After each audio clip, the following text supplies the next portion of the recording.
السلام علیکم ورحمۃ اللہ وبرکاتہ۔ اہلاً و سہلاً و مرحبا، آپ سب کو یہاں ویلکم کرتی ہوں۔ اللہ سبحانہ تعالیٰ کا شکر ادا کرتی ہوں کہ جس نے ہمیں پھر سے یہاں جمع ہونے کا موقع عطا کیا ہے۔ اللہ سبحانہ تعالیٰ ہم سب پر اپنی رحمتیں اور برکتیں نازل فرماتا رہے اور ہمیں کووڈ کے فتنوں اور مشکلات سے بچا کر رکھے آئندہ بھی، تاکہ ہم اس کے راہ میں دوڑ سکیں اور اپنی آزادیوں کو اللہ کی خاطر استعمال کر سکے اور ہمارا رخ مسجدوں کی طرف ہو۔ الحمدللہ کہ رمضان کی آمد ہے اور اس لیے اللہ کا شکر ادا کرتے ہیں کہ رمضان کے آنے سے پہلے اللہ سبحانہ تعالیٰ نے ہمارے لیے راستے کھول دیے ہیں اکٹھے ہونے کے۔ تو انشاءاللہ مجھے امید ہے کہ اللہ تعالیٰ کی رحمت سے ہم سب رمضان کی برکتوں اور رمضان کے مہینے میں اللہ کی طرف سے آنے والی رحمتوں سے بھرپور فائدہ اٹھائیں گے انشاءاللہ۔ تو آج ہم رمضان سے متعلق ہی کچھ یاد تازہ کرتے ہیں اور دیکھتے ہیں کہ اللہ رب العزت نے ہمیں اپنے کلام میں اس خاص مہینے کے بارے میں کیا کچھ بتایا ہے۔ تو آئیے ہم شروع کرتے ہیں آیات الصیام کی تفسیر۔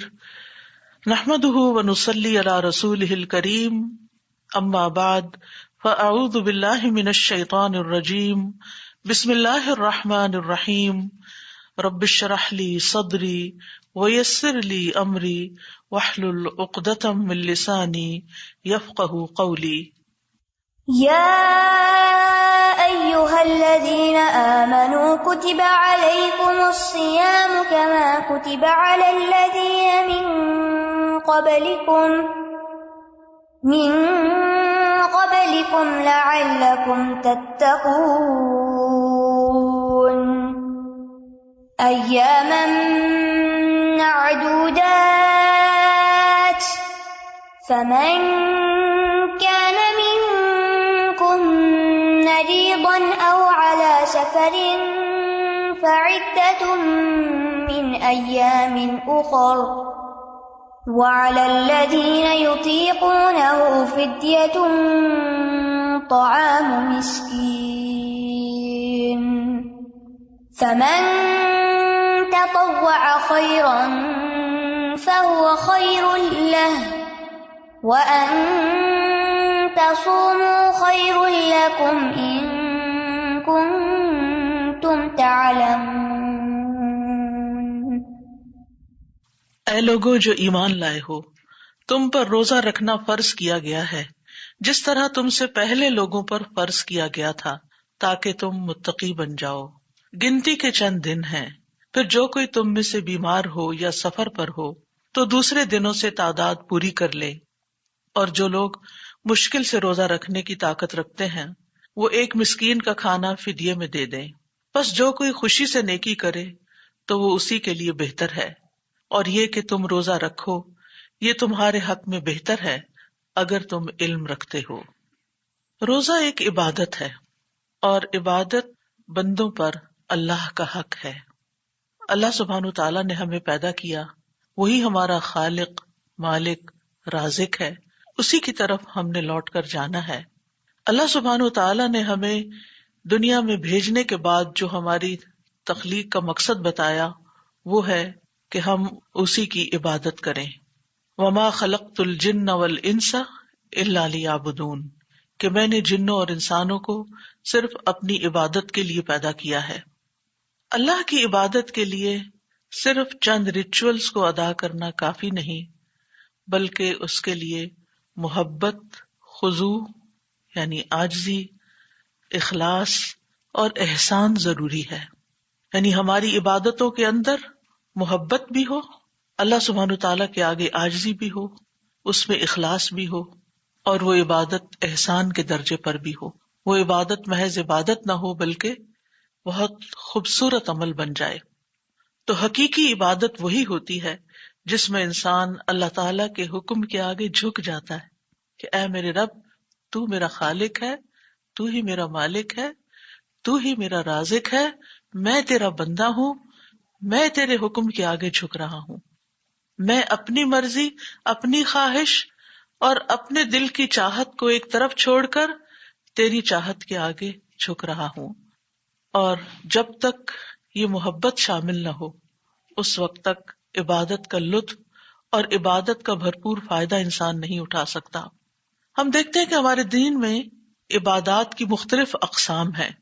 کچھ عبادات مال سے متعلق ہیں اور کچھ عبادات بدن سے متعلق ہیں۔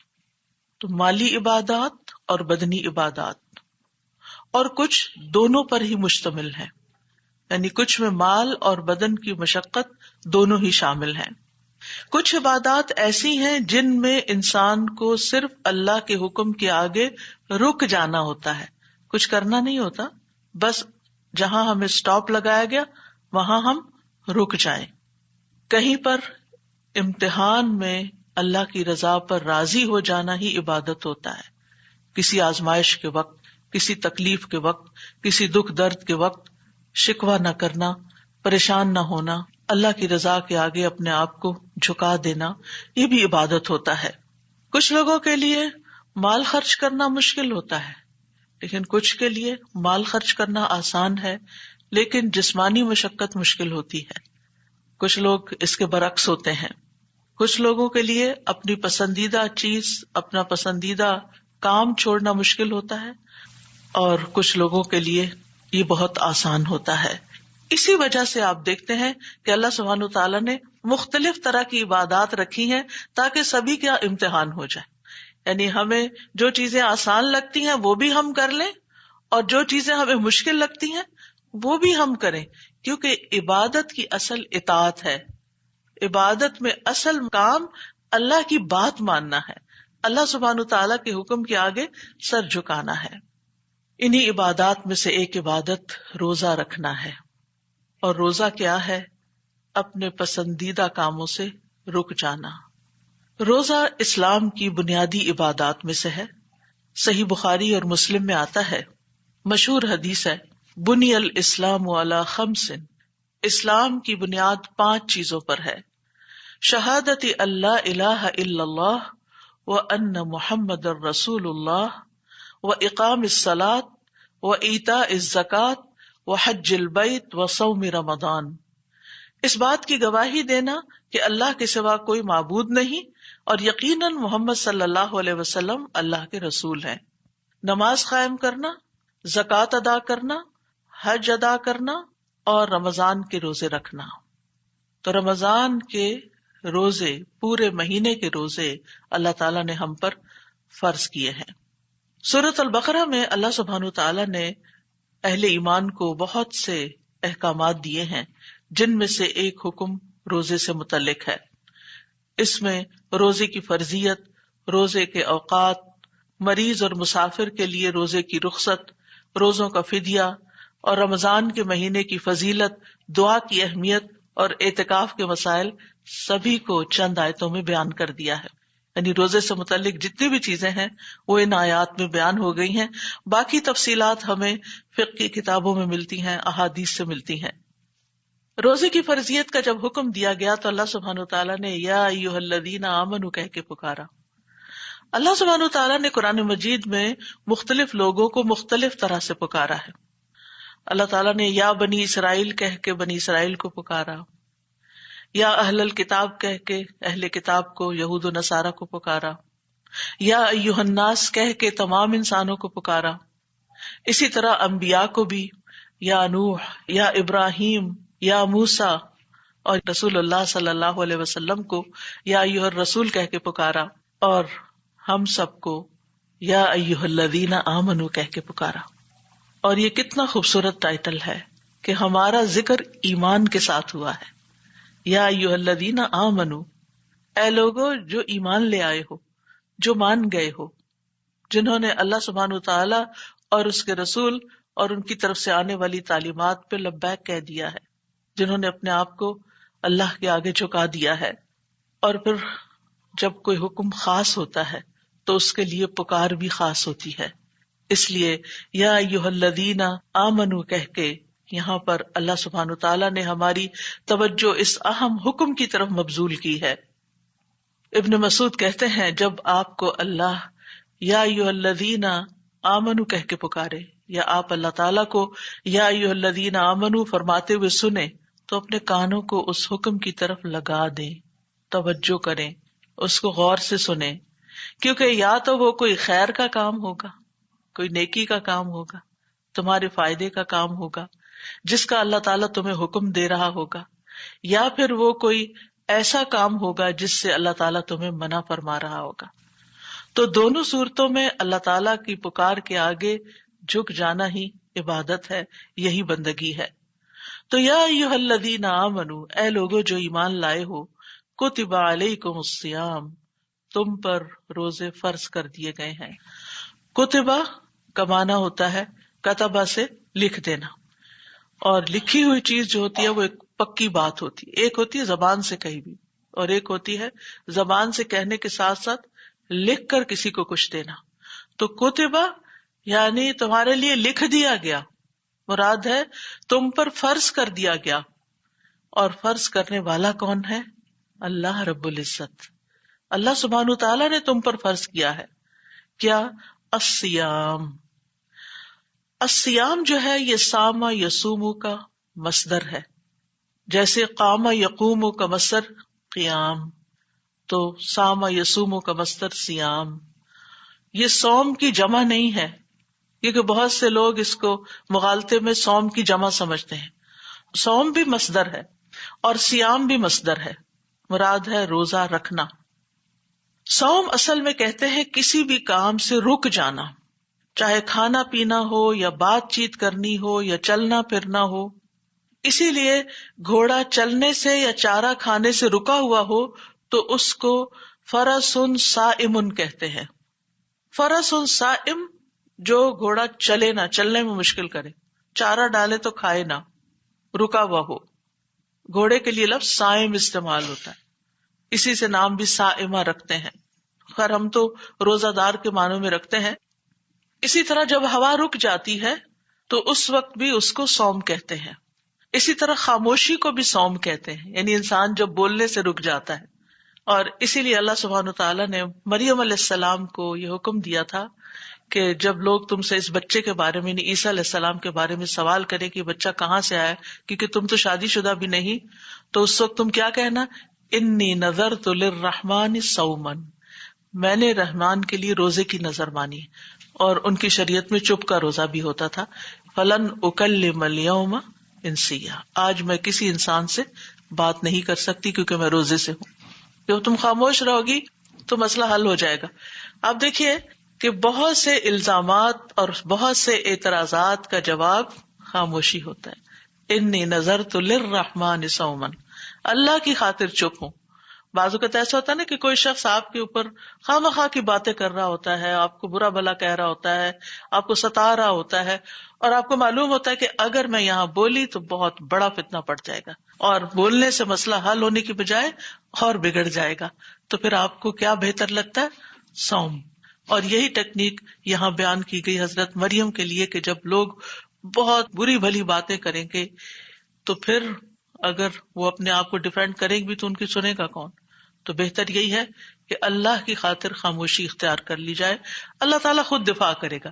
اور ایسا ہی ہوتا ہے کہ جب انسان اللہ کی خاطر چپ ہو جاتا ہے، صبر کر لیتا ہے، تو اللہ سبحانہ تعالیٰ کسی اور کو بلوا دیتا ہے، کوئی اور آپ کے حق میں اٹھ جاتا ہے اور کوئی اور آپ کا دفاع کرنے لگتا ہے۔ یہ تو اللہ کا کام ہے نا، جب آپ اللہ کے لیے خاموشی اختیار کرتے ہیں۔ للرحمن صوما، تو یہاں پر مریم علیہ السلام نے گفتگو سے خاموش رہنے کی نظر مان لی تھی، لیکن ہماری شریعت میں اب یہ روزہ نہیں ہوتا، یعنی خاموشی کا روزہ نہیں ہے۔ ادروائز اگر کوئی خاموش رہنا چاہے تو خاموشی پسندیدہ چیز ہے فضول باتیں کرنے سے، لیکن یہاں جو رمضان کے روزے ہیں ان میں روزہ کہتے ہیں مفطرات، یعنی جو چیزیں روزے کو توڑنے والی ہیں ان سے رکنا، ایک نیت کے ساتھ، یعنی نیت اور ارادے کے ساتھ صبح صادق سے سورج غروب ہونے تک، صبح صادق سے سورج غروب ہونے تک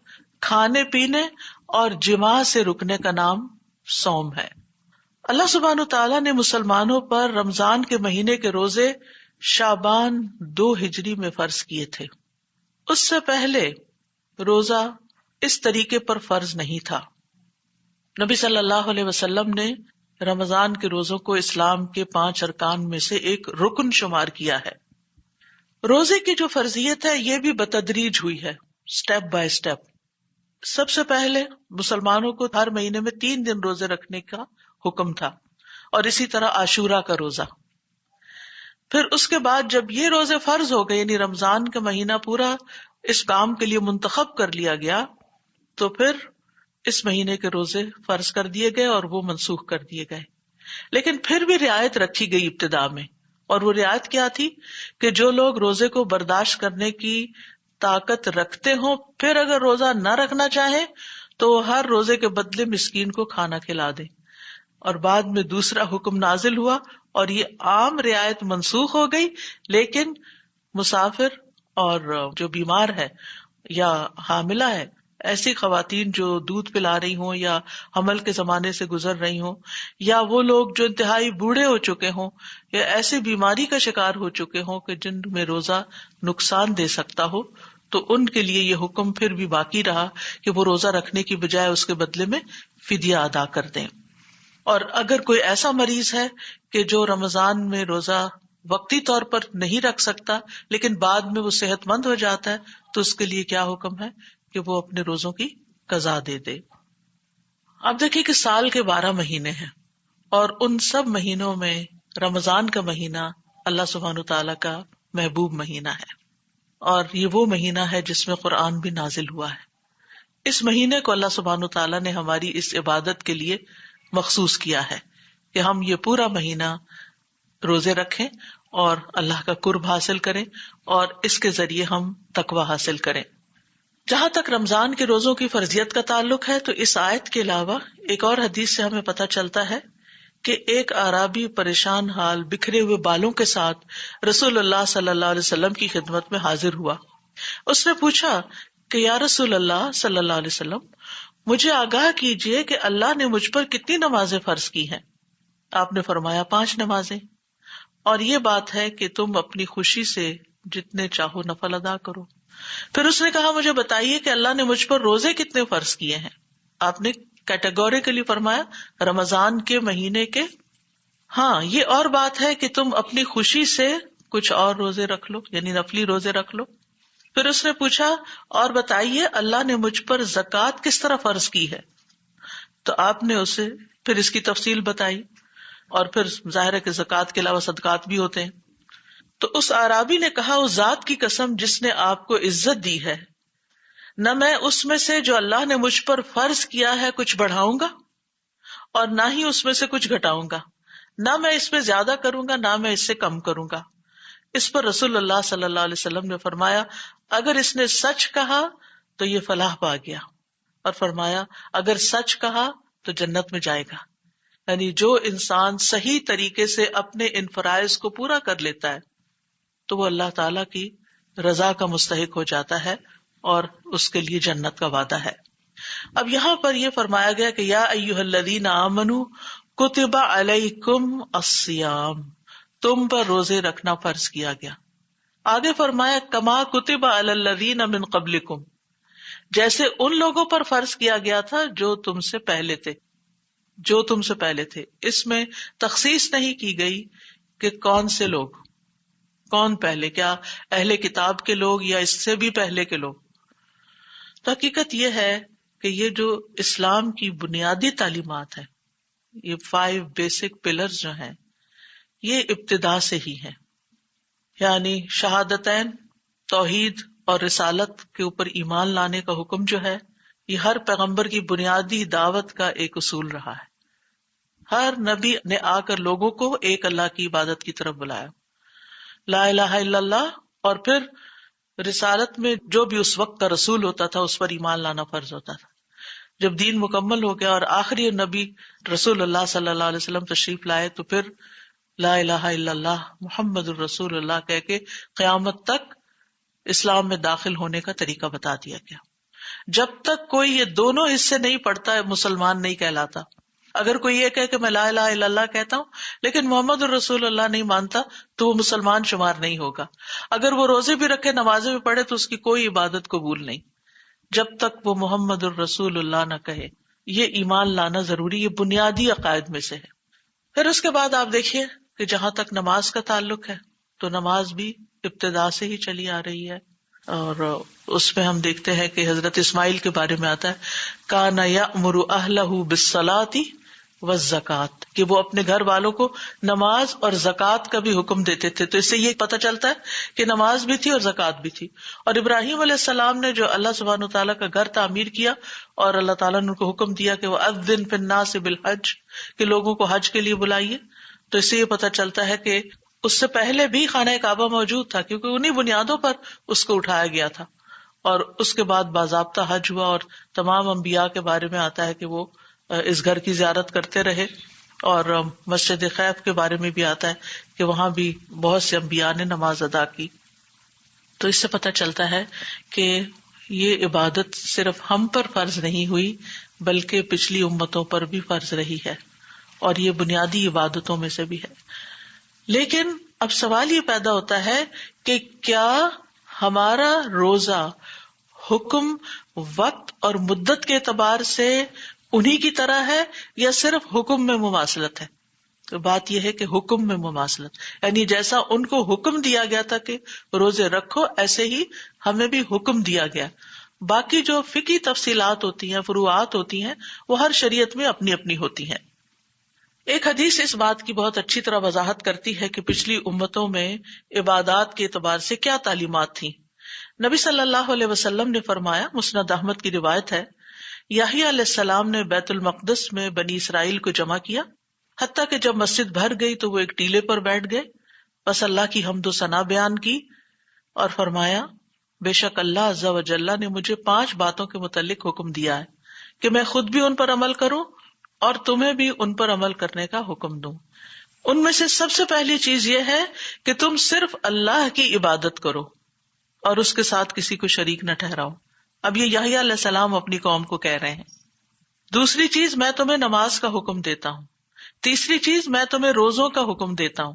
یہاں بھی آپ دیکھیے کہ یحییٰ علیہ السلام کے دور میں بھی روزے تھے، کیونکہ اس کی مثال اس شخص کی سی ہے جو بھری محفل میں مسک کی ایک شیشی لے کر آئے اور سب کو اس مسک کی مہک کا احساس ہو، اور اللہ کے نزدیک روزہ دار کے منہ کی بو مسک کی مہک سے بھی زیادہ عمدہ ہوتی ہے. اب یہ ہمارے ہاں بھی یہ حدیث موجود ہے، اور یہی بات یحییٰ علیہ السلام بھی فرما رہے ہیں اپنی قوم کو. نمبر 4، میں تمہیں صدقہ کرنے کا حکم دیتا ہوں. اور نمبر 5، میں تمہیں کثرت کے ساتھ اللہ عز و جل کا ذکر کرنے کا حکم دیتا ہوں. اب یہ ہے کہ کیا اتنا ہی کافی نہیں تھا، یا ایھا الذین آمنوا کتب علیکم الصیام لعلکم تتقون، اتنا بھی کہہ دیا جاتا. لیکن یہ کیوں کہا گیا کما کتب علی الذین من قبلکم، ایسے ہی فرض ہے جیسے تم سے پہلی امتوں پر فرض تھا. یعنی یہ ایک سوال پیدا ہوتا ہے نا کہ پچھلی امتوں کا ذکر کیوں کیا گیا. تو بعض علماء کہتے ہیں کہ اس امت کو شوق دلانا مقصود تھا کہ وہ پچھلے لوگ یہ نیکی کرتے رہے، تم پیچھے نہ رہ جانا، تم بھی اس نیکی میں برابر کے شریک ہو. کیونکہ ان شریعتوں اور احکام میں یہ حکم موجود تھا اور یہ ہماری شریعت میں بھی موجود ہے. اور پھر یہ ہے کہ یہ کوئی ایسی چیز نہیں کہ جو بوجھل ہو. یعنی ایک احساس ہوتا ہے نا جب روزے کا سنتا ہے انسان کہ پورا مہینہ دن میں کچھ نہیں کھانا پینا، کیونکہ ہمیں سب سے زیادہ مرغوب چیز جو ہے وہ کھانا پینا ہی ہوتا ہے، اور دن میں کئی بار کھانا. پہلے تو ہوتا تھا صبح شام لوگ کھاتے تھے، پھر دوپہر کا ایڈ ہوا، اور اب تو 6 دفعہ کھانے کا فلسفہ شروع ہو گیا. تو بہرحال جو کہ کھانے سے رکنا واقعی ایک بہت بڑا جہاد بن نفس ہے، اس لیے یہاں پر امت کو شوق دلایا گیا کہ یہ کوئی مشکل کام نہیں ہے یا ایسا کام نہیں جو تم پہلی دفعہ کرو گے، بلکہ یہ تو شروع سے ہوتا چلا آیا ہے. اور اس سے اس عبادت کی اہمیت مقصود ہے. جب بھی کسی کو کہا جاتا ہے کہ تم یہ کام کر لو، تم سے پہلے فلاں اور فلاں اور فلاں بھی یہ کر چکا ہے، تو انسان کے اندر آتا ہے اچھا اوروں نے بھی کیا ہوا ہے تو میں کیوں پیچھے رہوں، مجھے بھی کرنا ہے. یعنی اس سے ایک شوق بڑھتا ہے.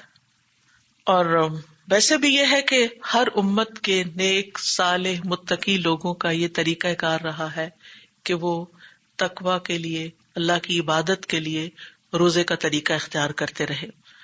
اور پھر روزے کا مقصد بتا دیا گیا کہ روزہ تم پر فرض کیوں کیا جا رہا ہے، لعلکم تتقون، اس لیے تاکہ تم متقی بن جاؤ، تمہارے اندر تقوی پیدا ہو. لعل جو ہے یہاں علت بیان کرنے کے لیے آیا ہے، یعنی روزے کی فرضیت اور حکمت بتائی جا رہی ہے کہ وہ ہے اللہ کا تقوی اختیار کرنا، تقوی کا حصول. اور یہی اس کی شرعی حکمت ہے کہ روزے کے نتیجے میں، یعنی روزے کا آؤٹ کم کیا ہو. یعنی جب انسان کوئی کام کرتا ہے تو پھر اس کا آؤٹ کم بھی دیکھتا ہے کہ مجھے ملے گا کیا.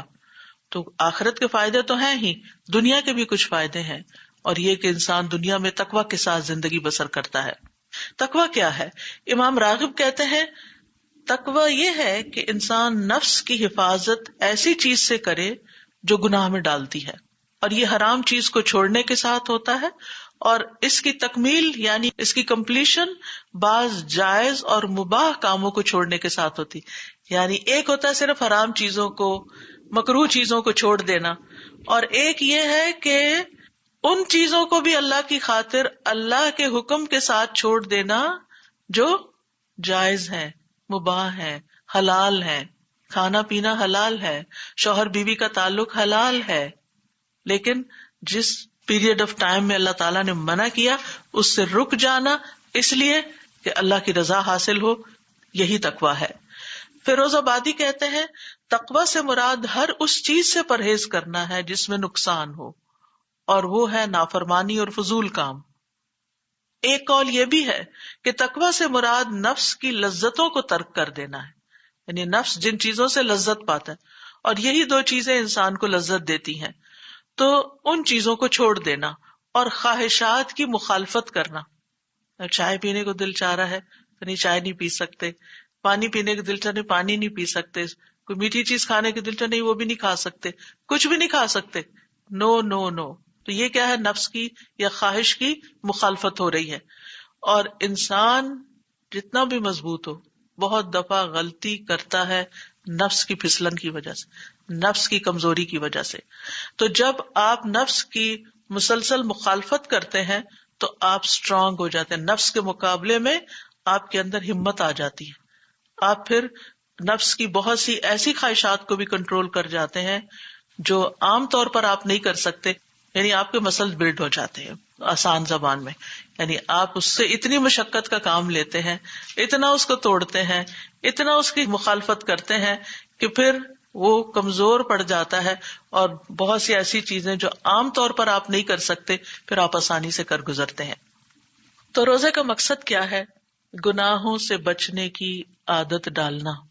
اللہ کے حکم سے اگر کھانے پینے سے ہم بچ گئے تو پھر ہمارے لیے آسان ہے کہ ہم گناہوں سے بھی بچیں. لعلکم تتقون، یعنی اللہ تعالیٰ نے روزہ اس لیے فرض نہیں کیا کہ وہ ہمیں کسی مشقت میں ڈالے یا ہم سے کوئی بدلہ لے کسی چیز کا، نہیں، بلکہ ہمیں اپنے آپ پر ضبط اور کنٹرول اور ایک ڈسپلن پیدا کرنے کے لیے اور اس کی عادت ڈالنے کے لیے ہے. اور پھر آپ دیکھیے کہ انسان جب دنیا میں نفس پہ کنٹرول کر لیتا ہے، گناہوں سے بچ جاتا ہے، تو اس کے نتیجے میں اس کو جو ریوارڈ ملتا ہے وہ ہے آخرت کے عذاب سے بچنا. کیونکہ روزہ ایک ڈھال ہے، جہنم سے، آگ سے ایک ڈھال ہے. دنیا میں گناہوں سے بچانے کا ذریعہ ہے اور آخرت میں آگ سے بچانے کا ذریعہ ہے. تو یہاں کا بچاؤ وہاں آگ سے بچنے کے کام آئے گا. پھر اسی طرح اس کے سائیڈ بینیفٹس کیا ہیں کہ انسان کو کچھ بیماریوں سے نجات مل جاتی ہے، اس کا جسم ڈیٹاکس ہو جاتا ہے، کچھ بچاؤ کے علاوہ تحفظ بھی ہو جاتا ہے، امیونٹی بوسٹ کرتی ہے جو بعض اوقات ایسے کھانے سے یا بے وقت کھانے سے یا غلط چیزیں کھانے سے انسان کے اندر طرح طرح کی بیماریاں جنم لیتی ہیں. اسی طرح انسان بد اخلاقیوں سے بچتا ہے، کیونکہ انسان سوچتا ہے کہ میں تو روزے سے ہوں، میں تو ایسی بات نہیں کر سکتا، میں یہ لڑائی جھگڑا نہیں کر سکتا. رسول اللہ صلی اللہ علیہ وسلم نے فرمایا روزہ گناہوں کی ایک ڈھال ہے، اگر کوئی روزے سے ہو تو اسے فحش گوئی نہیں کرنی چاہیے. ایسا شخص نہ شور مچائے، یعنی کہ نہ کوئی فضول بات کرے، فحش کلامی نہ کرے، بے حیائی کی بات نہ کرے، اور چیخے چلائے بھی نہیں. یہ ہم خواتین کے لیے خاص طور پر قابل ذکر بات ہے یا نوٹ کرنے کے قابل ہے، کیونکہ بعض اوقات روزے کی حالت میں کمزوری ہوتی ہے یا کام زیادہ ہو جاتا ہے یا نیند کم ہوتی ہے تو انسان کے اندر چڑچڑاپن آتا ہے. اگر بچے تنگ کریں یا میاں کوئی ایسی فرمائش کر دے جو پوری کرنا مشکل ہو تو انسان ایک دم بسٹ ہو جاتا ہے یا اونچی آواز میں جواب دینے لگتا ہے. تو ایسی صورت میں روزہ جو ہے وہ انسان کو ان چیزوں میں بھی، ان عادتوں میں بھی اس کو کام ڈاؤن کر دیتا ہے کہ ایسا نہیں کرنا، شور نہیں کرنا. فرمایا اگر کوئی شخص اس کو گالی دے یا لڑنا چاہے تو اس کا جواب صرف یہ ہو کہ میں ایک روزہ دار آدمی ہوں، میں روزے سے ہوں، میں لڑائی نہیں کر سکتا. تو اس سے آپ دیکھیے کہ انشاءاللہ کتنی عادتوں کی اصلاح ہو جائے گی. پورے 1 مہینے تک ایک تربیتی کورس چل رہا ہے، ایک ٹریننگ پیریڈ چل رہا ہے جس کی وجہ سے انسان اپنے آپ کو ڈسپلن کر لیتا ہے. رسول اللہ صلی اللہ علیہ وسلم نے فرمایا روزہ صرف کھانا پینا چھوڑنے کا نام نہیں بلکہ روزہ تو ہر لغو اور رفث یعنی ہر بے فائدہ بےہودہ کام اور جنسی خواہشات پر مبنی حرکات اور کلام سے بچنے کا نام ہے. لہذا اگر کوئی تمہیں دوران روزہ گالی دے یا جہالت کی باتیں کرے، فضول باتیں کرے تو اس سے کہہ دو کہ میں تو روزہ دار ہوں. تو روزہ ہمارے اندر تقویٰ پیدا کرتا ہے. تقویٰ کے بے شمار فائدے ہیں. اگر آپ قرآن مجید کھولیں تو آپ حیران ہوں گے کہ شاید سب سے زیادہ جس صفت کا مومنوں کے لیے ذکر آتا ہے وہ تقویٰ ہی ہے. چاہے وہ عبادات ہوں، چاہے وہ دیگر احکامات ہوں، معاملات ہوں، ہر چیز کے اندر، چاہے وہ نکاح کی بات ہو، چاہے مالی لین دین ہو، چاہے قصاص کی بات ہو، چاہے ہدایت کی بات ہو. ذالک الکتاب لا ریب فیہ ھدی للمتقین. ہر جگہ پر تقویٰ چاہیے. تو یہ تقویٰ جو ہے ایک بنیادی خصوصیت ہے جو ہم میں سے ہر ایک کی ضرورت ہے، اور رمضان کے روزے اس میں ہمیں مدد دیتے ہیں. کیونکہ روزہ دار جو ہے وہ اللہ کی خاطر حلال اور من پسند چیزوں کو چھوڑ دیتا ہے جنہیں وقتی طور پر اللہ نے اس کے لیے حرام کیا ہے. وہ حلال لیکن وقتی طور پر حرام ہے، ایک قطرہ بھی اندر نہیں لے جا سکتے. اور ایسی چیزوں سے روکا ہے جن کی طرف نفس کا میلان ہوتا ہے. تو انسان صرف اللہ کی رضا کے لیے، اس کا قرب پانے کے لیے، اس کے چہرے کی چاہت میں کہ اس کا دیدار نصیب ہو، انسان ان چیزوں سے رک جاتا ہے. پسندیدہ سے پسندیدہ ترین چیز آپ کے سامنے ہو کھانے کی، اور کوئی بھی آپ کو دیکھنے والا نہ ہو، آپ صرف اور صرف اللہ کی خاطر اس کو دیکھنا بھی گوارا نہیں کرتے، ایک طرف رکھ دیتے ہیں کہ نہیں میں تو روزے سے ہوں. افطار کے محدود وقت میں آپ کو اگر کوئی چیز کھانے کا موقع نہیں ملا تو وہ آپ نے دیکھا ہوگا کہ استعمال سے ہی رہ جاتی ہے کہ اوہ مجھے بھول گیا کھانا. اسی طرح یہ کہ روزے کی حالت میں ہر وقت اللہ کی نگرانی کا جو احساس رہتا ہے یہ بہت فائدہ دیتا ہے. اور پھر یہ صرف رمضان میں نہیں، بعد میں بھی کام آتا ہے. روزے کی حالت میں گناہ بھی کم ہوتے ہیں. تو جب گناہ کم ہوتے ہیں اور اللہ کی نگرانی کا احساس ہوتا ہے اور اللہ کی خاطر انسان اپنی پسندیدہ چیزوں کو چھوڑتا ہے اور نیکیوں کا غلبہ ہوتا ہے تو انسان کی شہوت ٹوٹ جاتی ہے، تو لازماً انسان کے اندر تقویٰ پیدا ہونے لگتا ہے. شیطان انسان کے اندر اس طرح گردش کرتا ہے جیسے خون ہمارے جسم میں دوڑتا ہے. تو روزے کے ذریعے جو ہمارے خون کی سرکولیشن ہے وہ کمزوری کی وجہ سے ویک ہو جاتی ہے، لہذا شیطان کو ویسے بھی بند کر دیا جاتا ہے اور اس کے گزرگاہیں جو ہیں وہ بھی تنگ ہو جاتی ہیں، تو ہم پر اس کا زور یا وار کم ہو جاتا ہے، یعنی اسے باندھ دیا جاتا ہے، کنٹرول کر دیا جاتا ہے. لہٰذا ہمیں نیکیاں زیادہ کرنے کا موقع مل جاتا ہے، ہماری کیپیسٹی بلڈنگ ہو جاتی ہے، زیادہ خیر کا کام کرنے کی ہمت بڑھ جاتی ہے. ہاں نفس ہمارے ساتھ ہی لگا رہے. کچھ لوگوں کا سوال ہوتا ہے کہ اگر شیطان کو قید کر دیا گیا تو پھر بھی انسان غلط کام کیوں کر جاتا ہے. تو بات یہ کہ ایک دشمن قید ہوا ہے، دوسرا تو ساتھ ہی لگا ہوا ہے، اور وہ دوسرا ہمارا نفس ہے کہ جو ہمارے ساتھ ہوتا ہے، اور اس کے تقاضے کے تحت ہم کچھ نہ کچھ بول دیتے ہیں، کچھ نہ کچھ ایسی چیز کر دیتے ہیں جس پہ بعد میں نادم ہوتے ہیں. اور اگر تقویٰ مقصود نہ ہو تو روزہ صرف فاقہ رہ جاتا ہے، پھر صرف بھوک پیاس کاٹنا رہ جاتا ہے. اس لیے ایک لفظ کوئی اسٹکی نوٹ خوبصورت سا لے کے اس کے اوپر لکھ کے صرف لفظ تقویٰ لکھ دیں اور اپنے کچن میں لگا لیں جہاں آپ کو لازماً جانا ہی جانا ہے، اور اس کے علاوہ بھی جہاں آپ کی زیادہ نظر پڑتی ہے کہ یہ میرا گول ہے اس مہینے کا، مجھے یہ اچیو کرنا ہے، مجھے اللہ تعالی کی نافرمانی کے کاموں سے بچنا ہے اپنی بری عادات سے چھٹکارا حاصل کرنا ہے۔ ہم میں سے سب لوگ اپنی اپنی کمزوریوں کو جانتے ہوتے ہیں، اپنی غلطیوں کو پہچانتے ہیں کہ ہم کہاں کہاں غلطی خرابی کر جاتے ہیں۔ تو ایسی صورت میں ان چیزوں کو نوٹ کر کے کہ ان سے میں نے نجات حاصل کرنی ہے۔ اور نبی صلی اللہ علیہ وسلم نے بھی فرمایا، بعض روزے دار کو روزے سے بھوک کے سوا کچھ نہیں ملتا، اور بعض قیام کرنے والوں کو قیام سے بیداری کے سوا کچھ نہیں ملتا، کہ وہ صرف جاگتے ہیں اور کھڑے رہتے ہیں لیکن ان کے مزاج میں کوئی تبدیلی نہیں آتی۔ تو رمضان اصل میں تبدیلی کا مہینہ ہے۔ آپ دیکھیے کہ ہماری ساری عادتوں میں تبدیلی آئے گی، ہمارے سونے جاگنے کے پیٹرن بدلیں گے، ہمارے کھانے پینے کے طریقے بدلیں گے، ہماری نمازیں اور ہمارے صدقہ خیرات اور بہت ساری چیزیں عام روٹین سے ہٹ کر ہوگی، یعنی پوری زندگی ایک طرح سے گھوم جاتی ہے، بدل جاتی ہے۔ اگر اتنی بڑی تبدیلی جو آپ سے کروائی جا رہی ہے اس کے بعد بھی ہم نہ بدلے تو پھر ہم نے کیا حاصل کیا، ہم نے کیا کمایا؟ تو ہم نے اپنے اندر تبدیلی کا عزم پیدا کرنا ہے کہ ہمیں بدلنا ہے، ہم بدلیں گے انشاءاللہ، اور ہم اللہ تعالیٰ سے دعا بھی کریں گے کہ ہم رمضان سے پہلے جس حال میں تھے رمضان کے بعد اس سے کہیں بہتر حال میں ہو، جسمانی صحت کے لحاظ سے بھی، ایمانی صحت کے لحاظ سے، تقوی کے لحاظ سے، اخلاق کے اعتبار سے، اور باقی بھی بہت ساری چیزوں میں۔ تو اس آیت سے ہم دیکھتے ہیں کہ نمبر 1 روزے کی اہمیت اور فضیلت پتہ چلتی ہے، اور احادیث سے بھی ہمیں پتہ چلتا ہے کہ روزہ جو ہے یہ اسلام کی ایک مضبوط رسی ہے، یعنی جس کو انسان پکڑ لے تو اپنے دین میں مضبوط ہو جاتا ہے۔ برائے ابن عازب کہتے ہیں، ایک مرتبہ ہم لوگ رسول اللہ صلی اللہ علیہ وسلم کے پاس بیٹھے ہوئے تھے، آپ پوچھنے لگے اسلام کی کون سی رسی سب سے زیادہ مضبوط ہے؟ صحابہ نے عرض کیا نماز، آپ نے فرمایا بہت خوب، اس کے بعد کون سی؟ صحابہ نے عرض کیا زکوٰۃ، آپ نے فرمایا بہت خوب، اس کے بعد کون سی؟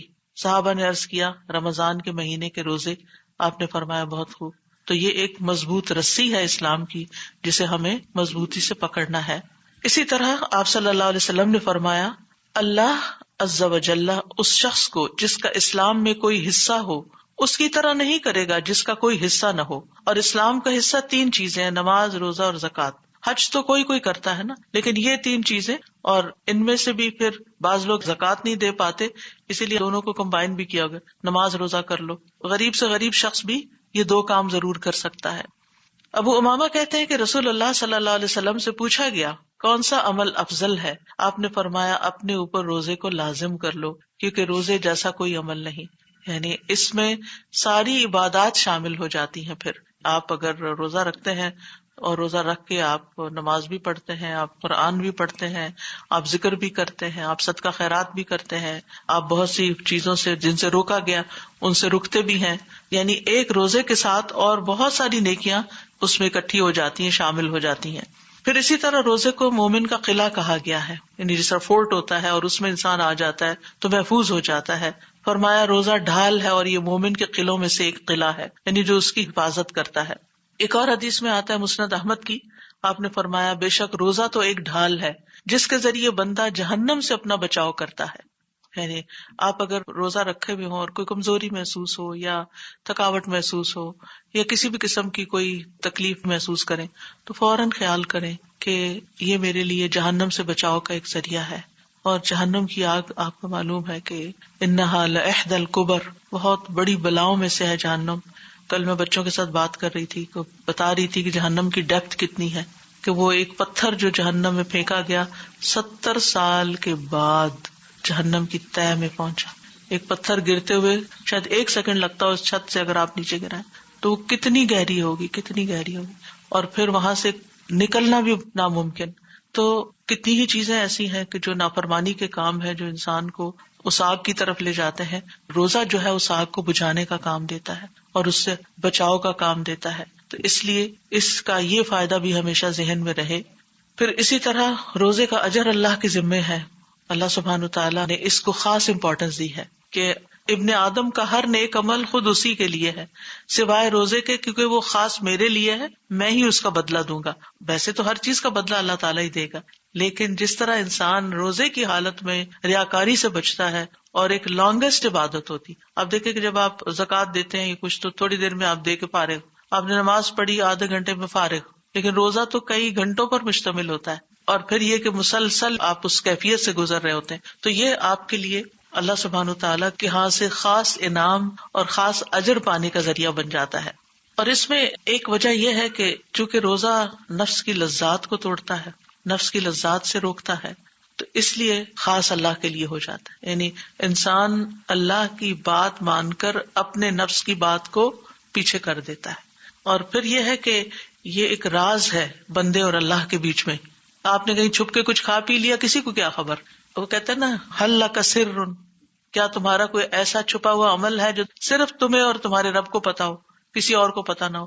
تو وہ روزہ ہی ہو سکتا ہے، کیونکہ باقی اعمال تو لوگوں کے سامنے کرنے پڑ جاتے ہیں۔ صدقہ خیرات بھی آپ کسی کو دیں گے تو اس کے ہاتھ میں دیں گے، یا کچھ بھی کریں گے تو دوسرے کو پتا چل جائے گا، یا کوئی اور دیکھ لے گا۔ نماز پڑھیں گے، کہیں بھی چھپ کے پڑھ رہے ہیں، اچانک ہی کوئی اندر داخل ہو جاتا ہے تو پتا چل جاتا ہے دوسرے کو کہ بندہ نماز پڑھ رہا ہے۔ لیکن روزے کا اگر آپ نے خاموشی سے رکھ لیا تو کسی کو بھی نہیں پتا چلے گا، الا یہ کہ کوئی آپ سے پوچھے کہ آپ یہ کھا کیوں نہیں رہے۔ پھر اللہ تعالیٰ نے ایک اور تسلی بھی دی، ایام معدودات، گنے چنے چند دن ہیں۔ مشکل لگ رہا ہے، 30 days ہیں، لیکن گنتے گنتے جلد ختم بھی ہو جائیں گے۔ پہلے روزے سے ہی کاؤنٹ ڈاؤن شروع ہو جاتا ہے اور پتہ ہی نہیں چلتا، اور پھر جب ختم ہوتے ہیں روزے تو پھر دل چاہتا ہے کہ کاش سارا سال ہی روزے رہتے۔ تو کبھی روزوں کے آتے ہوئے آپ کو کوئی گھبراہٹ پریشانی ہو تو جانے والی کیفیت کو یاد کر لیا کرے کہ جاتے ہوئے میری دعا کیا ہوتی ہے اور میری خواہش اور تمنا کیا ہوتی ہے، تو وہ اللہ تعالیٰ مجھے موقع دے رہا ہے، میں شروع سے ہی اس سے فائدہ اٹھاؤں۔ اور معدودات جو ہیں یہ یعنی کہ کئی سال اور مہینے نہیں ہیں، بلکہ یہ ایام معدودات ہیں، چند دن ہیں گنے ہوئے۔ اور اس طرح یہ ہے کہ اللہ تعالیٰ کی حکمت اور اللہ تعالیٰ کی رحمت دونوں ہی یہاں پر اکٹھی ہو گئی ہیں۔ فمن کان منکم مریضا، اب رخصت کا پہلو بھی آ گیا، یعنی پہلے فرضیت کی بات کی گئی، اب کس کس کو چھٹی مل سکتی ہے۔ فمن کان منکم مریضا، تو تم میں سے جو کوئی بیمار ہو، تو پہلی رخصت بیمار کے لیے ہے کہ بیماری کی وجہ سے او علی سفر، یا سفر کی وجہ سے اگر کوئی روزے نہیں رکھ سکتا تو پھر وہ کیا کرے، وہ پھر بعد میں اپنی گنتی پوری کر لے۔ بیماری کون سی بیماری؟ کیونکہ تو ہر شخص ہی کسی نہ کسی بیماری میں مبتلا ہے۔ آج کے دور میں تو بیماریوں میں بہت اضافہ ہو چکا ہے۔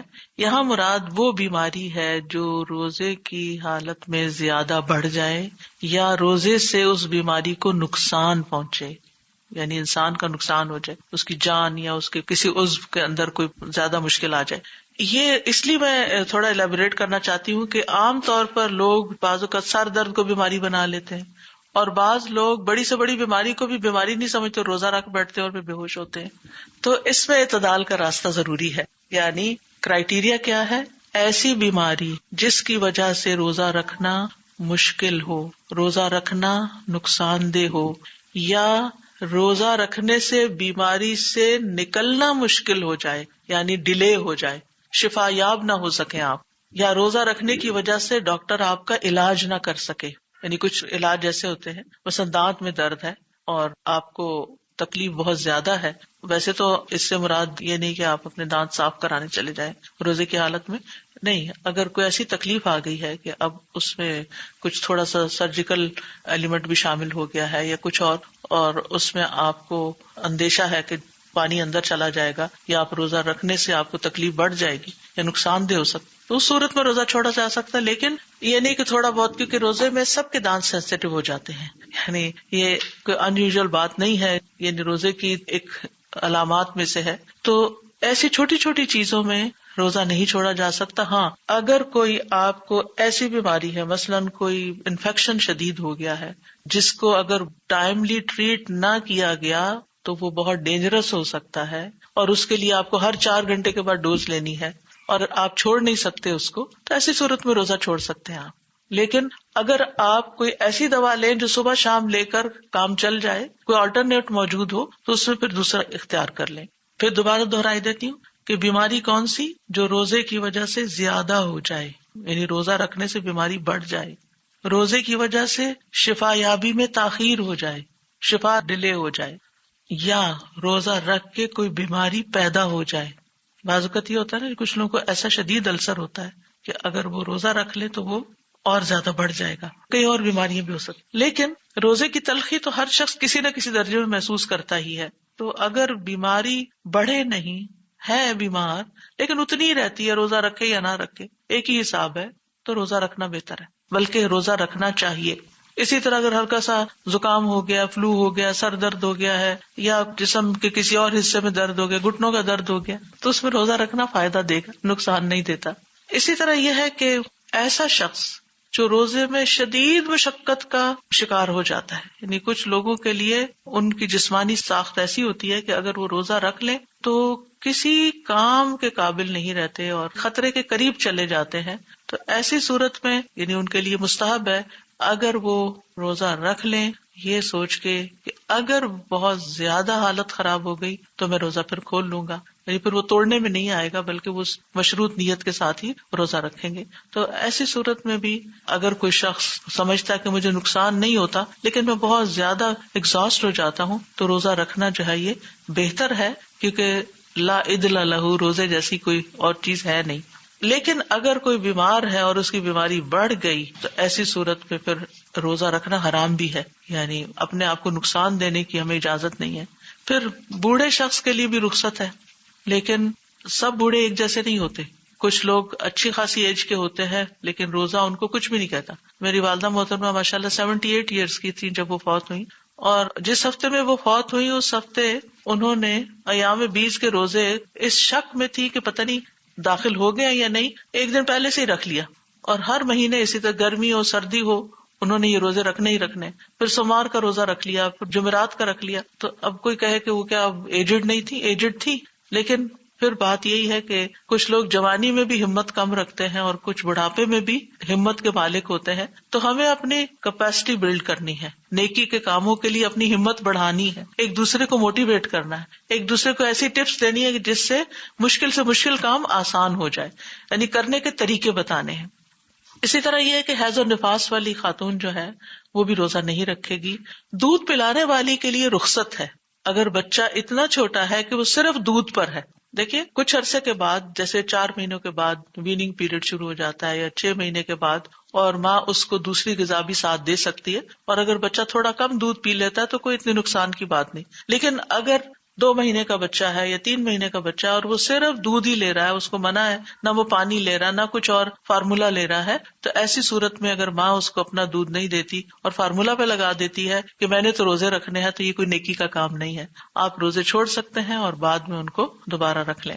او علی سفر، یا آپ سفر کر رہے ہیں، اور سفر بھی ضروری سفر، یہ نہیں کہ انسان رمضان میں ہالیڈیز کا پروگرام بنا لے اور خواہ مخواہ کا سفر اختیار کر لے، یہ نہیں ہونا چاہیے، بلکہ ضرورت کے تحت اگر سفر کر رہے ہیں، مثلاً آپ عمرے پہ جا رہے ہیں یا کسی کی فوتگی ہو گئی ہے تو آپ کو جانا ضروری ہے، اب یعنی ایسے طریقے سے کہ جس میں روزے کا رکھنا جو ہے وہ ناممکن ہے، کہ آپ کی سحری افطاری کا کوئی انتظام نہیں ہے، سفر لمبا، آج کل تو پھر سفر مختصر ہو گئے ہیں، لیکن اب بھی یہ کہ بعض اوقات فلائٹس بہت لمبی لمبی ہوتی ہیں۔ اگر آپ کو یہاں سے ڈائریکٹ آسٹریلیا جانا ہو تو آپ کو 20-22 گھنٹے کی فلائٹ چاہیے، تو اس میں ڈی ہائیڈریشن ہو جاتی ہے، تو بعض لوگ تو برداشت کر جاتے ہیں لیکن بعض لوگ برداشت نہیں کر سکتے، تو ہر کوئی اپنے حساب سے دیکھ سکتا ہے، یعنی سفر میں آپ اپنی کیپیسٹی دیکھیں، رکھ سکتے ہیں تو بہت اچھا ہے، اور اگر نہیں رکھ سکتے تو کوئی حرج نہیں ہے، بعد میں اس کو پورا کر لیں۔ یعنی روزہ رکھنا افضل ہے کب؟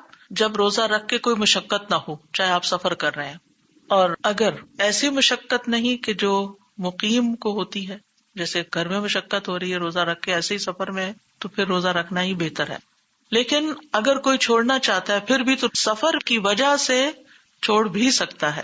نبی صلی اللہ علیہ وسلم سفر میں روزہ رکھا کرتے تھے، اور اس میں ہم دیکھتے ہیں کہ ابو درداء کہتے ہیں ہم نبی صلی اللہ علیہ وسلم کے ساتھ ایک انتہائی گم دن میں سفر کر رہے تھے، کوئی ہوا نہیں چل رہی تھی، اور وہ گم سا دن ہوتا ہے نا جس میں نہ دھوپ صحیح نکلتی ہے اور نہ ہی ٹھنڈک ہوتی ہے، تو گرمی کی سختی سے لوگ اپنے سروں پہ ہاتھ رکھے ہوئے تھے۔ نبی صلی اللہ علیہ وسلم اور ابن رواحہ کے سوا کوئی شخص روزے سے نہیں تھا، لیکن آپ نے اس وقت بھی روزہ رکھا ہوا تھا، جس سے کیا پتا چلتا ہے کہ اگر بڑی مشقت نہ ہو تو روزہ رکھ لینا چاہیے، اور یہاں تو آپ نے مشقت کے باوجود رکھا ہوا تھا، کیونکہ روزہ رکھنے سے ذمہ داری جلدی ادا ہو جاتی، بعد میں رکھنا اور زیادہ مشکل ہو جاتا ہے، قضا رکھنا جو ہوتا ہے۔ اور پھر اسی طرح افضل اس وقت ہے، یعنی روزہ چھوڑنا افضل اس وقت ہے کہ جب پرمشقت سفر ہو، مشکل سفر ہو۔ رسول اللہ صلی اللہ علیہ وسلم ایک سفر میں تھے، آپ نے ایک ہجوم دیکھا، لوگوں کی بھیڑ ہے کہ ایک شخص پہ لوگوں نے سایہ کیا ہوا ہے، آپ نے پوچھا کیا بات ہے؟ لوگوں نے کہا ایک روزہ دار ہے یہاں، آپ نے فرمایا سفر میں روزہ رکھنا نیکی نہیں ہے. تو آپ صلی اللہ علیہ وسلم نے سفر میں روزہ رکھنے کو نیکی شمار نہیں کیا، کیونکہ بعض اوقات ایسا ہوتا ہے کہ کافی مشقت ہوتی ہے اور ہم دوسروں کے اوپر بوجھ بن رہے ہوتے ہیں، لیکن ہم سوچتے نہیں ہم روزہ رکھیں گے.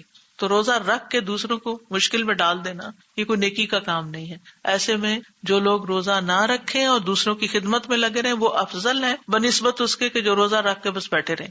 اور سفر کی کچھ حالتیں ایسی ہیں کہ جن میں روزہ چھوڑنا ہی فرض ہے، آپ کو چھوڑنا ہی چاہیے. رسول اللہ صلی اللہ علیہ وسلم فتح مکہ کے سال مکہ کی طرف روانہ ہوئے. آپ نے روزہ رکھا یہاں تک کہ قراء الغمیم جگہ پر آپ پہنچے تو آپ کے ساتھ اور لوگوں نے بھی روزہ رکھا ہوا تھا. آپ سے کہا گیا کہ لوگوں پر روزہ بہت بھاری ہو گیا ہے، مشکل میں پڑ گئے اور وہ آپ کے فعل کے منتظر ہیں کہ آپ کیا کرتے ہیں. تو آپ نے عصر کے بعد، دیکھیے تھوڑا سا ٹائم رہ گیا تھا، عصر کے بعد پانی کا پیالہ منگوایا اور پی لیا لوگوں کے سامنے. لوگ دیکھ رہے تھے، بعض نے افطار کر لیا، بعض نے نہیں کیا. بعض نے ہم جیسے نے سوچا ہوگا کہ اب تھوڑا تو ٹائم ہے، سارا دن کاٹ لیا تو یہ بھی پورا کر لو. جب یہ خبر رسول اللہ صلی اللہ علیہ وسلم کو پہنچی کہ کچھ لوگوں نے پھر بھی روزہ نہیں چھوڑا، یعنی کھولا نہیں، تو آپ نے فرمایا یہ لوگ نافرمان ہیں. یعنی نبی صلی اللہ علیہ وسلم نے اگر کھولیا تو آپ ان سے زیادہ نیک تو نہیں ہو سکتے. تو کسی حرام کام کو کرنا یا فرض کام کو چھوڑ دینا یہ نافرمانی ہوتی ہے. اور یہاں پر نبی صلی اللہ علیہ وسلم نے ایک کام یعنی روزہ کھولا تھا تو چاہیے تھا کہ سب دیکھ کر ویسا ہی عمل کر لیتے. اب یہ ہے کہ اگر کوئی بیمار ہے یا مسافر ہے تو پھر کیا کرے؟ فعدۃ من ایام اخر، دوسرے دنوں سے گنتی پوری کر لے. یعنی قضا رکھنا ضروری ہے سوائے ان بیماروں کے جو دائمی مریض ہوں، کبھی ٹھیک ہی نہ ہو، پھر وہ فدیہ دیں گے. تو اب یہ ہے کہ جتنے دن آپ کا روزہ چھوٹے گا، جیسے پیریڈز والی خواتین ہیں یا کوئی وقتی بیماری آ گئی ہے، کوئی سفر آ گیا ہے، 2 دن روزہ چھوڑ دیا آپ نے، تو جو ہی رمضان ختم ہو جائے تو اس وقت آپ روزہ رکھ کر اپنی گنتی پوری کریں. اور دائمی بیمار جو ہے وہ قضا کی بجائے رمضان میں ہی فدیہ دے دیں. پھر اسی طرح حائضہ عورت جو ہے وہ روزہ تو قضا کرے گی لیکن نماز کی قضا نہیں ہوگی، یعنی اس کی جو نمازیں چھوٹتی ہیں وہ نہیں. اور یہ بھی یاد رکھیے کہ اگلے سال کے روزوں کے آنے سے پہلے پچھلے روزے پورے کر لینے چاہیے، الا یہ کہ بہت زیادہ چھوٹے میں ہوں.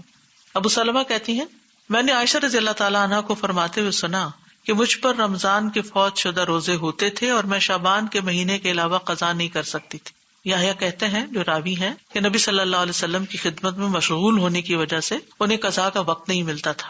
پھر فرمایا وَعَلَى الَّذِينَ يُطِيقُونَهُ فِدْيَةٌ طَعَامُ مِسْكِينٍ، اور وہ لوگ جو اس کی طاقت رکھتے ہوں وہ ایک مسکین کے کھانے کا فدیہ دے دیں. یہ جو آیت ہے اس کے 2 معنی کیے گئے. ٹھیک ہے، ایک یہ کہ یہ آیت منسوخ ہو چکی ہے کیونکہ بعد میں دوسرا حکم آگے آ گیا کہ اب فدیہ نہیں، اب روزہ ہی رکھنا ہوگا. وہ کہتے ہیں کہ ابتدا میں مسلمانوں کو رعایت دی گئی تھی کہ چاہے تو روزہ رکھ لیں چاہے تو فدیہ دے دیں، آپشن تھی آپ کے پاس. کیونکہ ابھی شروع تھا، کچھ لوگ اپنے آپ کو ڈسپلن نہیں کر پا رہے تھے تو رخصت دے دی گئی. لیکن بعد میں جو اگلی آیت میں آتا فمن شہد منکم الشہر فلیصمہ، کہ جو تم میں سے یہ مہینہ پائے اسے چاہیے کہ لازمی روزہ رکھے. تو اب یہ رخصت ختم ہو گئی فدیہ دینے والی، اور اکثر علماء نے یہی تفسیر کی ہے. سلمہ بن اکوع کہتے ہیں جب یہ آیت نازل ہوئی وَعَلَى الَّذِينَ يُطِيقُونَهُ، اور جو لوگ روزہ رکھنے کی طاقت رکھتے ہوں وہ روزے کے بدلے میں ایک مسکین کو کھانا کھلا دیں. جس آدمی کا روزہ چھوڑنے کا ارادہ ہوتا وہ فدیہ دے دیتا، یہاں تک کہ اس کے بعد والی آیت نازل ہوئی جس نے اس حکم کو منسوخ کر دیا. تو یہ ایک صحابی کا قول ہے. ٹھیک ہے. دوسرا معنی وَعَلَى الَّذِينَ يُطِيقُونَهُ، جو لوگ روزہ رکھنے کی طاقت نہ رکھتے ہوں. اب یہ نہ کدھر ہے؟ یہ باب افعال ہے، تھوڑا سا گرامیٹیکل ہے، اس میں باب افعال ہے. اور باب افعال میں جو حمزہ ہوتا ہے وہ سلب کے لیے بھی آتا ہے. اطاق یطیق، باب افعال میں الف کا اضافہ ویسے تو تھا طاق یطیق. ٹھیک، تو یہ ہے اطاق یطیق. تو اطاق کا مطلب کیا ہے؟ جو روزہ نہ رکھ سکتا ہو. یعنی عربی زبان میں جب بیسک یا بنیادی حروف کے اندر کوئی حرف ایڈ ہو جاتا ہے تو معنی میں بھی تھوڑا فرق پڑ جاتا ہے. روٹ وہی ہوتا ہے لیکن حروف کی کمی بیشی سے معنی کے اندر بھی کمی بیشی ہو جاتی ہے. تو یطیقونہ کا مطلب کیا ہے کہ جو لوگ روزہ نہیں رکھ سکتے ان پہ روزہ رکھنا بھاری ہے، یعنی روزہ رکھنے میں ان کو تکلیف ہوتی ہے. اور اس سے مراد کون ہے؟ عمر رسیدہ مرد عورت یعنی بہت بوڑھے، انتہائی بوڑھے جو طاقت ہی نہیں رکھتے، یا دائمی مریض کہ جو ٹھیک ہو ہی نہیں سکتے، تو ایسی صورت میں وہ ہر دن کے عوض ایک مسکین کو کھانا کھلائیں، یعنی ان پر روزانہ ایک مسکین کو کھانا کھلانا ہے ایک وقت کا. اگر 2 وقت کا کھلائیں تو بہت اچھا، سحری بھی کروا دیں، افطاری بھی کرا دیں. لیکن اگر 2 نہیں کر سکتے تو ایک وقت کا کھانا جیسا وہ خود کھاتے ہیں اسی طرح کا کھانا وہ دے دیں. پھر اسی طرح اس کا یہ مطلب نہیں کہ پورے مہینے کے بدلے ایک وقت کا کھانا دے، اس کا مطلب ہے کہ ہر روزے کے بدلے ایک کھانا دینا ہوگا. اور یہاں پر بتا دیا گیا کہ فدیہ دینا کس کو ہے. فدیہ تو طعام مسکین، مسکین کو دینا ہے. مسکین وہ ہوتا ہے جس کی بنیادی ضروریات پوری نہ ہوتی ہوں، جس کے پاس اتنا مال نہیں کہ وہ اس کی 1 سال کی ضروریات پوری کر دے. اس کو قرضہ لینا پڑتا ہے، اس کو کوئی مشکل پڑ جاتی ہے، فاقہ آ جاتا ہے. ایک شخص تھا، سال کے شروع میں مسکین نہیں تھا، بیچ میں بیماری آئی، اس کا اتنا خرچ ہو گیا کہ اب وہ محتاجوں کی صف میں شامل ہو گیا، تو وہ مسکین ہو گیا. تو بنیادی ضروریات کیا ہے؟ کھانا پینا، لباس، چھت، ٹھیک ہے، یہ بنیادی ضروریات میں سے. ہوم لیس لوگ مسکین ہیں. اسی طرح جن کے پاس کھانے کو نہیں وہ مسکین ہے، اور جن کے پاس کپڑے پراپر نہیں ہے وہ مسکین ہے. یعنی مسکین جو ہے وہ ضرورت مند کو کہتے ہیں. ہاں، فقیر اور مسکین میں تھوڑا سا فرق ہے، یہ یاد رکھیے. فقیر وہ ہے جس کے پاس کچھ بھی نہیں ہے، خالی ہاتھ ہے. جیسے وہ بخاری کی ایک حدیث میں آتا نا کہ ایک شخص نے کہا کہ میرا نکاح پھر اس عورت سے کر دیجیے جو عورت اپنے آپ کو ہبہ کرنے کے لیے آئی تھی، تو آپ نے نہیں کرنا چاہیے اس سے شادی. تو ایک اور آدمی تھا وہاں مجلس میں، اس نے کہا میری شادی کر. آپ نے فرمایا تمہارے پاس مہر میں دینے کے لیے کیا؟ اس نے کہا کچھ بھی نہیں. آپ نے فرمایا کوئی لوہے کی انگوٹھی کا؟ وہ بھی نہیں ہے. اس نے کہا ہاں ایک کپڑا ہے میرے پاس. ان کا کہ کپڑے کا کیا کرو گے؟ یہ تم اوڑو گے یا اس کو دو گے؟ تو یہ تو مہر نہیں ہو سکتا. تو اس زمانے میں اور آج بھی آپ دیکھیں مختلف جگہوں پر ایسے لوگ موجود ہوتے ہیں جو اپنی بنیادی ضروریات پوری نہیں کر سکتے. پھر آپ دیکھیے کہ کچھ لوگ کچھ عرصہ پہلے، کووڈ سے پہلے تک اپنا گزارا کر لیتے تھے، لیکن مہنگائی کی شدت نے جو پوری دنیا کو اپنی لپیٹ میں لیا ہے، اس کی وجہ سے بیک ہوم بھی، یہاں بھی ایسے لوگ یعنی مشکل میں آ گئے ہیں کہ وہ اپنی بنیادی گروسری بھی نہیں کر سکتے. تو اگر آپ ان کو جانتے ہو تو اگر آپ نے پورے مہینے روزے نہیں رکھنے تو رمضان کے شروع میں ہی آپ روزانہ کا حساب کر کے ان کو یا راشن دے دیں اور یا اس کے بدلے میں یعنی پیسے بھی دے سکتے ہیں تاکہ وہ اپنا کھانے پینے کا انتظام کر لیں. اور پھر یہ کھانا معروف کے مطابق ہو، جو ایک ایوریج درجے کا آپ اپنے لیے کھاتے پکاتے ہیں. یعنی دوپہر کا کھانا جیسے ہوتا ہے یا رات کا کھانا جو ہوتا ہے، یعنی اس کو باقاعدہ کھانا کہتے ہیں. انس بن مالک رضی اللہ تعالیٰ عنہ جن کی عمر 100 سال سے زیادہ ہو گئی تھی، وہ جو بہت عمر رسیدہ ہو گئے تو وہ اپنے روزے کے بدلے میں سالن روٹی کھلا دیا کرتے تھے کسی مسکین کو. اب ان کا سیٹ اپ اس طرح کا تھا کہ یعنی آبادیاں کم تھی، لوگ سب کو جانتے ہوتے تھے کون مسکین ہے، کون امیر ہے، کون غریب ہے، کون کیسا ہے. اس وقت مساکین کو بازو کا تلاش کرنا یا ان تک چیز پہنچانا بھی ایک مسئلہ ہو گیا. تو ایسی صورت میں انسان کو پھر ذرا تحقیق کرنے کی ضرورت ہے.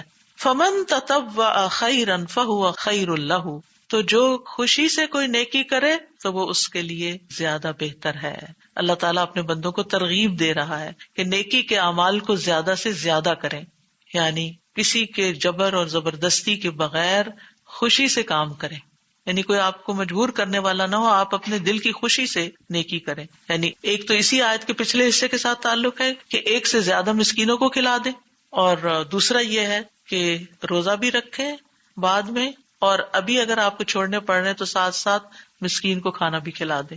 کہ نہیں پتا زندگی کا پتہ نہیں کیا ہوتا ہے، تو ابھی ساتھ ہی یعنی سرجری کی ڈیٹ مل گئی آپ کو رمضان میں، اب آپ کو روزہ چھوڑنا پڑ رہا ہے اور آپ کو یہ بھی خوف خطرہ ہوتا ہے یہ سب کو. تو ویسے تو ہر انسان کو ہر وقت ہی تیار رہنا چاہیے، زندگی کا نہیں پتا، تو انسان کو یہ ہوتا ہے کہ چلے فدیہ بھی ساتھ ہی دے دوں. وَأَن تَصُومُوا خَيْرٌ لَكُمْ، اور یہ کہ تم روزے رکھو تمہارے حق میں بہتر ہے. ان کنتم تعلمون، اگر تم علم رکھتے ہو، اگر تم جانتے ہو. یعنی فرض روزہ رکھو یا نفلی روزے رکھو سال میں، روزہ رکھنا تمہارے حق میں بہتر ہے اگر تمہیں علم. تو علم والے جو ہیں وہ روزوں کی آمد سے خوش ہوتے ہیں کہ ہمیں نیکی کمانے کا موقع مل رہا ہے. تو روزہ جو ہے اللہ تعالیٰ کی نعمتوں کے شکر کا ذریعہ ہے کہ جب نعمت سے ہم اپنا ہاتھ روکتے ہیں تو نعمتوں کی قدر بھی آتی ہے. اپنے نفس کو قابو میں رکھنے کا ذریعہ ہے، اپنی خواہشات اور لذات کو کنٹرول کرنے کا ذریعہ ہے. روزے سے شیطان کی طاقت کمزور ہوتی ہے، روزے سے جسمانی صحت اچھی ہوتی ہے، روزے سے فقراء اور مساکین کی بھوک کا احساس ہوتا ہے. روزہ شیطان کی ڈالی ہوئی گندگی اور کینہ اور بغض اس کو دور کرنے کا ذریعہ ہے۔ رسول اللہ صلی اللہ علیہ وسلم نے فرمایا صبر کے مہینے یعنی رمضان کے روزے اور ہر مہینے کے 3 روزے رکھنا ایسا ہی ہے جیسے کوئی ہمیشہ روزے رکھے، اور اس سے سینے کا کینہ دور ہو جاتا ہے، دل کی گھٹن، دل کی بیماریاں، ڈپریشن، یہ بھی دور ہوتے ہیں اس سے۔ ابو ذر کہتے ہیں میں نے پوچھا سینے کے کینے سے کیا مراد ہے؟ فرمایا شیطانی گندگی، شیطان جو ہمارے دل پہ وسوسے ڈالتا ہے اور ہمیں پریشان رکھتا ہے اور ہمیں ڈی موٹیویٹ کرتا ہے اور بے چین رکھتا ہے، تو یہ روزے رمضان کے روزے رکھنے کے بعد ہر مہینے کے 3 روزے اس تکلیف کو دور کر دیتے ہیں۔ دنیاوی فائدوں کے علاوہ آخرت کے فائدے بھی ہیں۔ روزے کی حالت میں اگر کوئی فوت ہو جاتا ہے تو رسول اللہ صلی اللہ علیہ وسلم نے فرمایا جو شخص اللہ کی رضا کے لیے 1 دن روزہ رکھے اور اسی پر اس کا اختتام ہو جائے تو وہ جنت میں داخل ہوگا۔ روزہ قبر میں بھی مومن کی حفاظت کرتا ہے۔ جب مومن کو قبر میں لٹایا جاتا ہے، نماز اس کے سرانے آ جاتی ہے، روزہ اس کے دائیں طرف آ جاتا ہے، زکوٰۃ اس کے بائیں طرف آ جاتی ہے، اور دیگر نیک کام صدقہ خیرات وغیرہ اور لوگوں سے اچھائی کرنا اس کے پاؤں کی طرف آ جاتا ہے، تو پھر کسی طرف سے بھی اس پر عذاب نہیں آ سکتا۔ قیامت کے دن بھی روزہ سفارش کرے گا۔ تو اللہ تعالیٰ سے دعا ہے کہ اللہ تعالیٰ ہمیں بہترین طریقے سے روزہ رکھنے کی توفیق عطا فرمائے۔ اللہ سبحانہ وتعالیٰ ہمیں عمل کی توفیق عطا فرمائے۔ میں جانتی ہوں کہ ان میں سے بہت سی باتیں آپ کو پہلے سے معلوم ہوں گی، لیکن مقصد یہ ہے کہ معلوم ہونے کے باوجود بھی معلومات حافظے میں دھندلا جاتی ہیں، تو ہمیں شیشے بھی چمکانے پڑتے ہیں، تو اپنے دل کے آئینے کو بھی چمکانے کے لیے علم کی بارش سے اس کو دھونا بڑا ضروری ہوتا ہے۔ تو انشاءاللہ مجھے امید ہے کہ یہ رمضان آپ کے لیے بہت اچھا گزرے گا اور بہت اچھے طریقے سے آپ بہت خوشی کے ساتھ اور بہت نیت کی، بہت استحضار عربی میں کہتے ہیں، اردو میں کیا کہیں گے اس کو، یعنی اپنی نیت کو رینیو کرتے ہوئے اور اخلاص کے ساتھ اور تازہ کرتے ہوئے اور جذبے کے ساتھ اور محبت کے ساتھ اور شوق کے ساتھ اور اللہ کا حکم سمجھ کر اور تقویٰ کے حصول کے لیے انشاءاللہ آپ روزے رکھیں گے۔ اللہ سبحانہ تعالیٰ اس کو قبول فرمائے۔ انشاءاللہ کل پارٹ 2 ہے رمضان کی، انہی آیات کی ابھی جو باقی تفسیر رہتی ہے، اور اس کے بعد انشاءاللہ ٹیوزڈے کو پھر ہم جو رمضان کا خاص پروگرام اس دفعہ کا ہے رمضان اور دعائیں، جس کا ٹاپک ہے قریب مجیب، کہ اللہ تعالیٰ قریب بھی ہے اور دعا قبول بھی کرتا ہے، تو دعا کے بارے میں 3 دن ہم بات کریں گے کہ دعا کی فضیلت کیا ہے، اہمیت کیا ہے، مانگنے کے آداب کیا ہیں، قبولیت کے اوقات کیا ہیں۔ تو قرآن و سنت میں دعا سے متعلق جو باتیں کی گئی ہیں، کوشش یہ کی گئی ہے کہ ان سب کو ایک جگہ اکٹھا کیا جائے، اور پھر انشاءاللہ جمعے سے پہلے دن کے 12 بجے انشاءاللہ ہمارا رمضان کا دعاؤں کا سلسلہ شروع ہو جائے گا، جس میں دعائیں یاد بھی کروائی جائیں گی زبانی، اور اس کے علاوہ دعاؤں کو ایکسپلین بھی کیا جائے گا تاکہ ہم پورے شعور کے ساتھ ان کو مانگ سکیں۔ وہ 3 روزے ہیں 13، 14 اور 15 تاریخ کو اسلامی کیلنڈر کی۔ ان میں چاند جو ہے وہ بہت چمک رہا ہوتا ہے، ہر طرف سفیدی ہو جاتی ہے، تو ان کو ایام بیز کہتے ہیں، ابیض سفید کو کہتے ہیں عربی میں۔ تو ایام بیز میں 13، 14 اور 15۔ جیسے رمضان میں اگر کوئی روزہ نہیں رکھ پاتا تو جی، فدیہ دے دے ہم رمضان میں ہی یا شروع میں، تو کیا پھر اس کے بعد وہ روزے رکھے یا فدیہ ہی سے پھر؟ جو رکھ سکتا ہے وہ روزے کی قضا دے، جو رکھ ہی نہیں سکتا یا دنیا سے چلا گیا بس ختم۔ جیسے دودھ پلانے والی جو مائیں ہیں جیسے، جی، افضل یہی ہے کہ قضا دیں، تو ان کو رکھنا چاہیے فدیہ دے کے بعد میں رکھنا چاہیے، فدیہ بھی دے دیں اور بعد میں رکھنا چاہیے، جزاک اللہ خیر۔ کیونکہ ہو سکتا ہے وہ 1 سال کے اندر اپنے قضا پورے نہ کر سکے اور اگین پریگنینسی ہو جائے یا ابھی بچہ مزید چھوٹا ہی ہو، تو اس وجہ سے۔ مشروط نیت کے بارے میں تھوڑا سا بتائیں گی کہ آپ نے ذکر کیا تھا کہ مشروط نیت یعنی ہو تو جیسے ہم سفر شروع کر رہے ہیں نا، تو ہم روزے رکھ لیں، لیکن ساتھ یہ نیت ہو کہ اگر بہت مشکل ہو گئی تو میں روزہ کھول لوں گی، ٹھیک ہے؟ اسی طرح بیماری میں بھی جیسے بخار بہت ہو اور جی ہاں، ایسے اب رکھ لیں اور پھر جی ہاں رکھ لیں کہ میں پورا کروں گی، لیکن اگر میرے لیے مشکل ہو گیا تو پھر میں کھول لوں گی۔ پھر یہ روزہ توڑنے والی بات نہیں ہوتی، بلکہ پہلے سے نیت ہی یہی ہے۔ اسی طرح جیسے حج یا عمرہ کرتے ہیں تو آپ کو نہیں پتا کہ آپ کو اندر جانے دیں گے یا نہیں، اور آپ احرام کی حالت میں ہیں، تو ایک یہ ہے کہ آپ نے احرام پہنا اور نیت کی کہ میں جا رہی ہوں عمرے پر، لیکن آگے انہوں نے آپ کو اندر نہیں جانے دیا، کوئی وجہ ہوئی، کیونکہ ابھی ریسنٹلی میں نے سنا کہ کچھ پیسنجرز کو آف لوڈ کیا گیا کہ ویکسین نہیں تھی پوری، یا اس طرح کی چیزیں ہو جاتی، تو ایسی صورت میں پھر یہ ہے کہ احرام چونکہ کھولا تو آپ کو دم دینا ہوگا، لیکن اگر آپ نے مشروط نیت کی کہ اگر مجھے روک دیا گیا تو میں وہیں پر احرام کھولوں گی، تو پھر آپ کو کوئی دم وغیرہ نہیں دینا ہوگا۔ نہیں معلوم کہ پچھلی ہماری لائف میں کوئی روزہ قضا رہا ہو تو کیا وہ قضا میں شمار ہوگا اور ہمارے توڑنے پر اس کو کفارہ دینا پڑے گا یا پھر؟ قضا تو صرف اس وقت ہوگا جب آپ قضا کی نیت کریں گے کہ میں یہ قضا روزہ رکھ رہی ہوں. لیکن اگر آپ نے صرف نفلی روزے کی نیت کی ہوئی ہے اور آپ کہیں پر گئے ہیں اور کسی نے آپ کو آفر کیا ہے کہ آپ ہمارے ساتھ کھانے میں شریک ہوں تو آپ روزہ کھول سکتے ہیں، اسے نفلی روزہ اس طرح کھول سکتے ہیں. کیونکہ نفل روزہ جب ہم رکھتے ہیں تو یہ سنا ہے کہ پچھلے اگر ہمارے قضا ہو تو وہ خود بخود اس کے خود زمرے بخود میں نہیں ہوتا، نیت کرنی پڑتی. نیت کرنی پڑتی. جی ہاں، اوکے، یعنی پہلے شروع میں نے بات کی تھی کہ روزے کے لیے نیت کا ہونا ضروری ہے.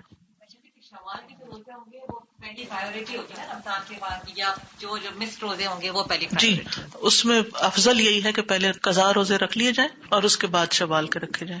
لیکن اگر مشکل ہو تو آپ شوال کے رکھ لیں اور پھر قضا بعد میں بھی رکھ سکتے ہیں. اور اس کی دلیل کیا ہے؟ جو حضرت عائشہ رضی اللہ تعالیٰ عنہا کا فعل ہے کہ وہ شعبان میں جا کے رکھتی تھیں قضا، تو لیٹر آن بھی قضا رکھے جا سکتے ہیں. جزاک اللہ خیر. جی، ان کا سوال یہ ہے کہ کیا شوال اور قضا روزے دونوں کٹھے رکھ سکتے ہیں؟ کٹھے نہیں رکھ سکتے. قضا جو ہے وہ فرض ہے اور یہ نفل ہے. جیسے ہم فرض اور نفل نماز اکٹھی نہیں پڑھ سکتے تو اسی طرح روزہ بھی نفل اور فرض کٹھا نہیں رکھ سکتے. وآخر دعوانا ان الحمد للہ رب العالمین. سبحانک اللہم وبحمدک، اشہد ان لا الہ الا انت، استغفرک واتوب الیک. السلام علیکم ورحمۃ اللہ وبرکاتہ.